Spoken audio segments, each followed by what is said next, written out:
नमस्कार। समाचार एकांश के विशेष कार्यक्रम न्यूज़ विद चिल्ड्रन में आप सभी का स्वागत है। मैं हूं आपके साथ ओजस्वी शर्मा। यह कार्यक्रम खास तौर से बच्चों द्वारा बच्चों के लिए बनाया गया है। इस कार्यक्रम में हम आपको देश और दुनिया की खबरों से अवगत कराएंगे। तो न्यूज़ विद चिल्ड्रन में सबसे पहले बात करते हैं इस हफ्ते की सुर्खियों की। प्रधानमंत्री ने महिलाओं के आर्थिक सशक्तिकरण पर बजट उपरांत वेबिनार को किया संबोधित। कहा, नारी शक्ति देश की अनमोल शक्ति है। 8 मार्च को मनाया गया अंतर्राष्ट्रीय महिला दिवस। महिला सशक्तिकरण पर राष्ट्रपति ने एक भावुक लेख किया साझा।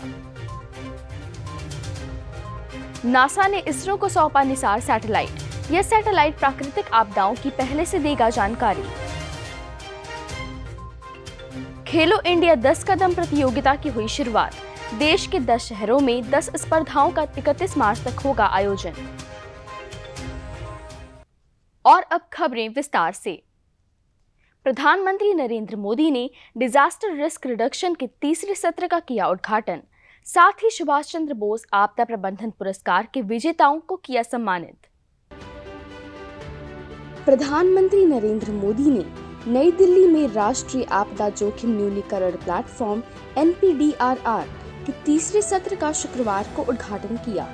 इस प्लेटफॉर्म के तीसरे सत्र का मुख्य विषय बदलती जलवायु में स्थानीय सहनीयता का निर्माण था। इस दौरान प्रधानमंत्री ने सुभाष चंद्र बोस आपदा प्रबंधन पुरस्कार के विजेताओं को सम्मानित भी किया। प्रधानमंत्री ने आपदा जोखिम न्यूनीकरण के क्षेत्र में अभिनव विचारों और पहलों तथा उपकरणों की प्रदर्शनी का अवलोकन भी किया। प्रधानमंत्री नरेंद्र मोदी ने महिलाओं के आर्थिक सशक्तिकरण पर बजट उपरांत वेबिनार को किया संबोधित। कहा, देश महिलाओं के नेतृत्व में विकास की दिशा में आगे बढ़ रहा है। प्रधानमंत्री नरेंद्र मोदी ने महिलाओं के आर्थिक सशक्तिकरण पर बजट उपरांत वेबिनार को वर्चुअल माध्यम से संबोधित किया। महिलाओं के लिए इस वर्ष के बजट में सरकार की घोषणाओं के बारे में बातचीत करते हुए प्रधानमंत्री ने कहा कि इस साल का बजट महिलाओं के नेतृत्व में विकास की दिशा में किए गए प्रयासों को और प्रोत्साहन देगा। उन्होंने कहा कि इस वर्ष के बजट में प्रधानमंत्री आवास योजना के लिए 80,000 करोड़ रुपए आवंटित किए गए हैं और अब तक योजना के अंतर्गत 3 करोड़ घर बनाए जा चुके हैं। महिला सम्मान बचत प्रमाण पत्र योजना के अंतर्गत महिलाओं को 7.5% ब्याज मिलेगा। साथ ही बजट में महिलाओं के कौशल विकास की आवश्यकता पर बल दिया गया है। प्रधानमंत्री ने कहा कि विश्वकर्मा योजना इस दिशा में एक प्रमुख भूमिका निभाएगी। प्रधानमंत्री ने कहा कि महिलाओं के प्रति सम्मान का स्तर बढ़ाकर और समानता की भावना लाकर ही भारत आगे बढ़ सकता है। 8 मार्च को मनाया गया अंतर्राष्ट्रीय महिला दिवस। राष्ट्रपति द्रौपदी मुर्मू ने महिला सशक्तिकरण पर एक भावुक लेख किया साझा। 8 मार्च को इस बार होली के जश्न के साथ साथ अंतर्राष्ट्रीय महिला दिवस भी मनाया गया। इस अवसर पर राष्ट्रपति द्रौपदी मुर्मू ने महिलाओं के लिए अपने संदेश में कहा कि एक शांतिपूर्ण और समृद्ध समाज के निर्माण के लिए महिला पुरुष असमानता पर आधारित जड़ीभूत पूर्वाग्रहों को समझना तथा उनसे मुक्त होना जरूरी है। आज अनगिनत महिलाएं अपने चुने हुए क्षेत्रों में कार्य करके राष्ट्र निर्माण में योगदान दे रही हैं। राष्ट्रपति ने अपने संदेश में समाज के प्रत्येक व्यक्ति से आग्रह किया कि अपने परिवार, आस पड़ोस अथवा कार्यस्थल में एक बदलाव लाने के लिए स्वयं को समर्पित करें। एक ऐसा समाज हो जिसमें हर एक महिला विकास और आत्मनिर्भरता से सही अर्थ में जुड़े हुए हों। मुझे विश्वास है कि आज इस सपने को पूरा करने में हम सब प्रत्येक महिला का साथ देंगे तथा भारत को और अधिक सशक्त बनाएंगे। अंतर्राष्ट्रीय महिला दिवस के मौके पर प्रधानमंत्री नरेंद्र मोदी ने भी नारी शक्ति को नमन किया। उन्होंने अपने ट्वीट संदेश में कहा कि हम भारत की प्रगति में महिलाओं की भूमिका की बहुत सराहना करते हैं। प्रधानमंत्री ने मन की बात में दर्ज की गई सफल महिलाओं के जीवन यात्रा से संबंधित एक वीडियो भी साझा की। ग्रुप कैप्टन शालिजा धामी भारतीय वायुसेना में अग्रिम लड़ाकू इकाई की कमान संभालने वाली बनी पहली महिला अधिकारी। ग्रुप कैप्टन शालिजा धामी भारतीय वायुसेना में अग्रिम लड़ाकू इकाई की कमान संभालने वाली पहली महिला अधिकारी बन गई हैं। भारतीय वायुसेना ने घोषणा की है कि ग्रुप कैप्टन शालिजा धामी पश्चिमी क्षेत्र में मिसाइल स्क्वाड्रन की कमान संभालेंगी। शालिजा धामी को 2003 में हेलीकॉप्टर पायलट के रूप में नियुक्त किया गया था। उन्हें 2800 घंटे से अधिक उड़ान का अनुभव है और वह कई तलाश, बचाव और राहत अभियानों में शामिल हो चुकी हैं। पूरे देश में हर्षोल्लास के साथ मनाया गया होली का त्योहार। वसंत ऋतु का संदेशवाहक है होली का पर्व।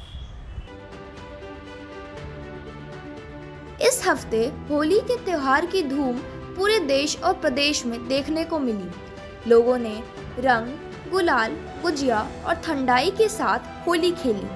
होली पर्व को वसंत ऋतु का संदेशवाहक माना जाता है। वहीं धार्मिक मान्यताओं के अनुसार इस पर्व को बुराई पर अच्छाई की जीत के रूप में भी मनाया जाता है। देश के विभिन्न हिस्सों में होली को कई तरीके से मनाया गया, जैसे कि रंग, अबीर, गुलाल, फूल, अंगारे, लड्डू या बरसाना की लठमार होली या फिर पत्थरों से भी होली खेली गई। वहीं होली के दूसरे दिन भाई दूज का पर्व मनाया गया। भारत और कोरिया के मैत्रीपूर्ण संबंधों के 50 वर्ष पूर्ण होने पर बौद्ध धर्म के अनुयायी पहुंचे कुशीनगर। भारत और कोरिया के मैत्रीपूर्ण संबंधों के 50 वर्ष पूर्ण होने पर 200 बौद्ध धर्मावलंबी प्रदेश के शहर कुशीनगर पहुंचे। कुशीनगर का बौद्ध इतिहास में विशेष महत्व है। इस स्थान पर गौतम बुद्ध को महापरिनिर्वाण यानी मृत्यु के बाद मुक्ति अथवा मोक्ष की प्राप्ति हुई थी। कोरिया से आए विशिष्ट दल के साथ स्थानीय लोगों ने पैदल मार्च किया। कोरियाई दल ने भगवान बुद्ध के अंत्येष्टि स्थल रामाभर स्तूप पर विशेष पूजा की और भगवान बुद्ध के उपदेशों का पाठ किया। आयुष मंत्रालय ने वर्ष 2023 के प्रधानमंत्री योग पुरस्कारों के लिए आवेदन किए आमंत्रित। आवेदन 31 मार्च तक भेजे जा सकते हैं। आयुष मंत्रालय ने वर्ष 2023 के लिए प्रधानमंत्री योग पुरस्कारों के नामांकन आमंत्रित किए हैं। राष्ट्रीय और अंतर्राष्ट्रीय स्तर पर योग को बढ़ावा देने और प्रचार प्रसार में अनुकरणीय योगदान करने वाले व्यक्तियों को ये पुरस्कार दिए जाते हैं। 2 राष्ट्रीय पुरस्कार भारतीय मूल की संस्थाओं को और 2 अंतर्राष्ट्रीय पुरस्कार भारतीय या विदेशी मूल की संस्थाओं को दिए जाएंगे। विजेताओं की घोषणा इस वर्ष 21 जून को 9वें अंतर्राष्ट्रीय योग दिवस पर की जाएगी। आवेदन MyGov वेबसाइट पर किया जा सकता है। इसके लिए लिंक आयुष मंत्रालय की वेबसाइट और राष्ट्रीय पुरस्कार पोर्टल पर भी उपलब्ध है। देखते हैं अब क्या कुछ हुआ खास साइंस की दुनिया में। इसरो ने गिराया 12 साल पुराना उपग्रह मेघा ट्रॉपिक्स 1। इस उपग्रह ने 10 साल तक भेजी मौसम की जानकारी।